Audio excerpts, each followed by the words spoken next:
Salut les amis. Voilà, c'est un petit live impromptu. Mais voilà, je souhaitais faire, voilà, comme tous les matins, je suis venu voir sur les tables derrière comment ça se passait. Là, on a un marais super basse. Comment ça se passait. Et puis ce matin, bon, bien que je le savais plus ou moins, mais on a un événement majeur qui va vous intéresser quand même et qui va me donner l'opportunité de remplir. Donc derrière moi, vous voyez, je me suis éloigné. Derrière moi, vous voyez, il y a une barge. Sur cette barge, elle a été amenée parce qu'aujourd'hui, c'est un grand jour pour l'export des coraux. Enfin, c'est un grand jour. Après la suspension, pour ceux, refaire un historique, ceux qui auraient vécu dans une caverne les 2 dernières années, l'export des coraux d'Indonésie a été suspendu. On va pas revenir sur le pourquoi du comment. Il n'est toujours pas rouvert. Par contre, la nouvelle du jour en direct, donc ça c'est mieux que des spéculations, que ce que vous allez pouvoir lire, entendre ailleurs, sur d'autres forums, sites ou des infos, voilà. Moi je vais pas m'enflammer. Mais aujourd'hui il y a un événement, c'est qu'on a la visite d'officiel de Jakarta, des affaires maritimes. Je ne sais pas exactement si la traduction est exacte. Et qui viennent vérifier effectivement, suite au problème qu'il y a eu par Madame la ministre qui a fait sauter l'autorisation d'exporter temporairement, même si derrière on pourrait gossiper, on pourrait comment dire, faire parler des ragots, des choses comme ça, ce qui n'est pas le but. On va avoir une dynamique positive, on va se concentrer sur les événements du jour. Les événements du jour, c'est qu'il y a des officiels qui sont en train de visiter, donc vous allez peut-être pas les voir, mais il y a un petit bateau, il y a une activité un peu anormale. Donc voilà, c'est pour ça que je me suis éloigné, pour pouvoir vous en parler. Là c'est du direct, c'est pas des choses qui vous sont rapportées. Maintenant, qu'est-ce que ça veut dire? Ça veut rien dire du tout. Ça veut pas dire que ça va rouvrir ou pas rouvrir. Moi j'ai envie de penser, et d'après les infos que j'ai qui sont pas relayables, que effectivement l'Indonésie va rouvrir ses portes à ces merveilleux coraux et qu'on va pouvoir à nouveau en profiter. Simplement, j'ai aucune idée de quand. Enfin, j'ai une petite idée, mais je ne sais pas du tout, je ne connais pas les modalités. Personne ne les connaît. Ceux qui les connaissent sont peut-être dans des ministères à Jakarta, mais en tout cas, les gens qui se font le relais des informations ne connaissent rien du tout. D'accord? Regardez où je suis, regardez où eux ils sont. Alors, il y a un de mes éminents collègues qui est à Bali, peut-être que lui, il a des informations aussi, un francophone, l'excellent Vincent, peut-être qu'il pourra en parler. En tout cas, moi, à mon niveau, voilà, vous avez 2 sources, lui et moi, et voilà ce que je peux en dire. Maintenant, je voulais rebondir là-dessus. Quelles que soient les modalités de réouverture de l'export, ça va pas être très drôle ce que je vais dire. Je vais encore pas me faire des copains. Et ce qu'il faut savoir, c'est que s'il y a eu une suspension, c'est qu'il y a eu évidemment des abus. Après, il y a eu des quiproquos qui ont amené les gens à pas se comprendre entre les syndicats, le ministre, tout ça. Bon, il y a tout un tas de trucs qui relèvent des relations internes à l'Indonésie. On n'a pas à rentrer là-dedans. Mais à l'origine, il y a quand même eu des soucis.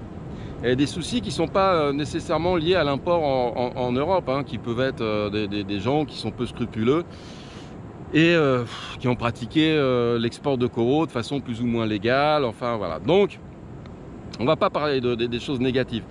Simplement, maintenant, la profession, et ça c'est le côté positif de cette interdiction, c'est regrouper notamment les gens qui sont éleveurs, exportateurs sur Bali, Banyuwangi. Banyuwangi, c'est à Java.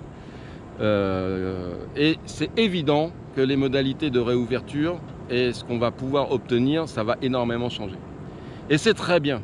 Maintenant, ce qui ne va pas changer, et c'est là le parallèle que je ferai entre d'un bout à l'autre de la chaîne, les motivations sont les mêmes. S'il y a eu cette interdiction, c'est qu'il y a eu un tas de blaireaux, je dis blaireaux parce que j'ai envie de dire bien pire, qui ont fait n'importe quoi. En termes d'export, mais aussi parce que des gens, des donneurs d'ordre leur ont demandé de faire ça.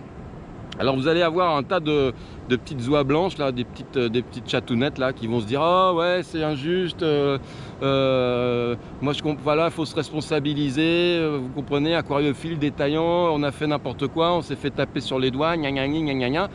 Alors ça me fait marrer parce que certains d'entre eux, ce sont même eux qui ont organisé, en travaillant avec les plus gros importateurs du monde, d'Europe ou quoi, en laissant passer des choses qui étaient un peu dans l'épaisseur du trait. Alors, loin de moi de dire que je vise quelqu'un en particulier, je parle d'une dimension générale.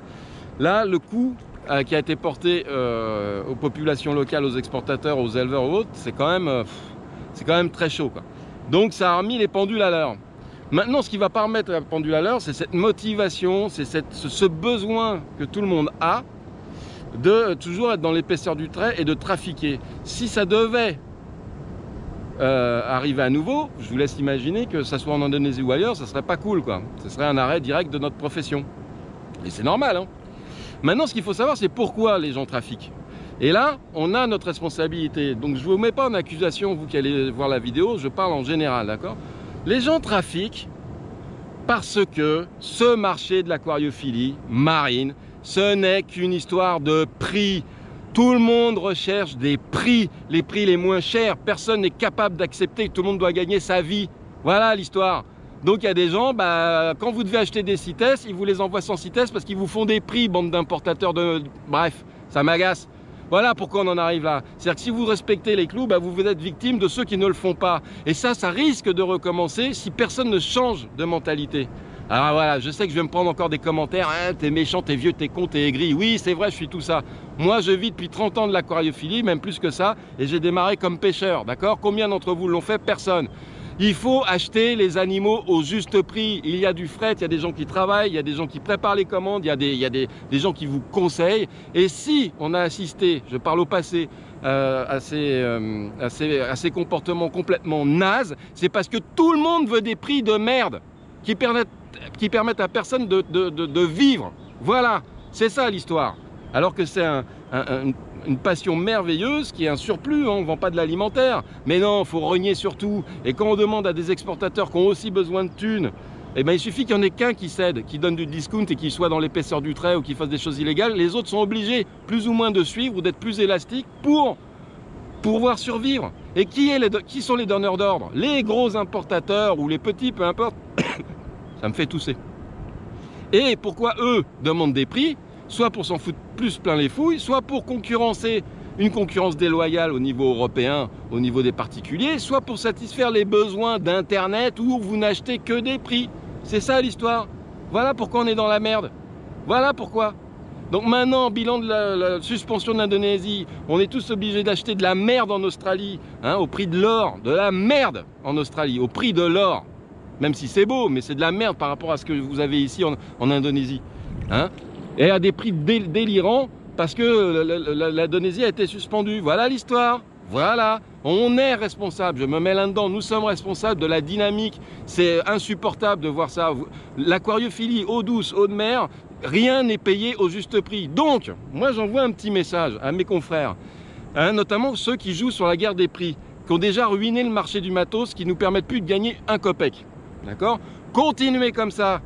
Travaillez pas la qualité, travaillez les prix de merde, les discounts, parce que vous avez des installations merdiques, parce que vous ne payez pas vos employés, parce que vous voulez à chaque fois être moins cher pour vous en foutre plus plein les fouilles en travaillant sur le volume. C'est faux, c'est un mauvais calcul. Voilà où ça nous amène. Voilà, ça c'est le message du jour. Comprenez? On est tous responsables. Trafic, pas trafic, d'ailleurs ça n'a jamais été, voilà, on n'a pas trafiqué de l'ivoire, c'est juste des gens qui ont la pression, qui ont besoin de vivre à tous les échelles. Certains trafiquent pour avoir moins cher parce que les clients leur prennent la tête, d'autres parce qu'ils sont vicieux. Ben, il y a tous les profils, je généralise pas, je dis pas tous les particuliers sont comme ça, d'accord? Je parle aux professionnels, élevez le niveau. Non pas que moi je puisse vous donner des leçons, on est des humains, je ne travaille pas tout seul, on a une équipe, donc on n'est pas tous parfaits. Mais prenez conscience, vous avez un programme de restauration là, hein, que j'ai initié, je suis le seul au monde à le faire pour les aquariophiles, le seul. Combien d'entre vous professionnels m'avaient contacté? Très peu. Bon, les meilleurs. Voilà. Voilà la mentalité, parce qu'il faut, hein, faut gratter, faut regarder la boutique d'internet de l'autre, voir si le sarcophyton il est 10 centimes moins cher, je me mets 15 centimes moins cher. C'est petit. Or, ce que nous faisons en aquariophilie, c'est grand. On donne la possibilité à des gens d'avoir une ouverture sur le récif, c'est grand. Et on est, voilà, on est dans la mesquinerie, dans les petits trucs. C'est naze. Donc voilà, ça c'est une information du jour. Elle est unique. Allez-y, lâchez-vous, chez moi dessus, j'ai l'habitude, c'est pas grave. Mais en tout cas, c'est la vérité. Je sais pas si c'est la vérité. Pardon. C'est ma vérité. Et là, c'est en direct. C'est pas un mec derrière un écran qui est à Melbourne ou je sais pas quoi qui vous dit n'importe quoi. D'accord? Donc contestez-moi, faites ce que vous voulez, mais en tout cas, je sais que moi, j'ai raison. en grande partie. Merci à tous d'avoir suivi cette vidéo. J'y retourne, on va discuter avec les gens pour leur montrer qu'on n'est pas des gros porcs qui dévastent tout et qu'on peut être capable de faire des choses dans l'intérêt de tout le monde. Merci à tous. Voilà, je vous parle avec mon cœur comme d'habitude. Ceux à qui ça plaira pas, de toute façon, même si demain je pouvais soigner le cancer gratuitement, ça vous plairait pas non plus. Donc vous savez ce qu'on dit, c'est plus mon genre parce que c'est négatif. Mais un de mes anciens amis disait bah écoutez, si vous n'êtes pas content, allez vous faire voilà ausculter. Donc on va finir là-dessus, c'est pas très positif. La bise à tous et ça c'est de l'info, c'est pas des suppositions. Bisous les enfants, à bientôt.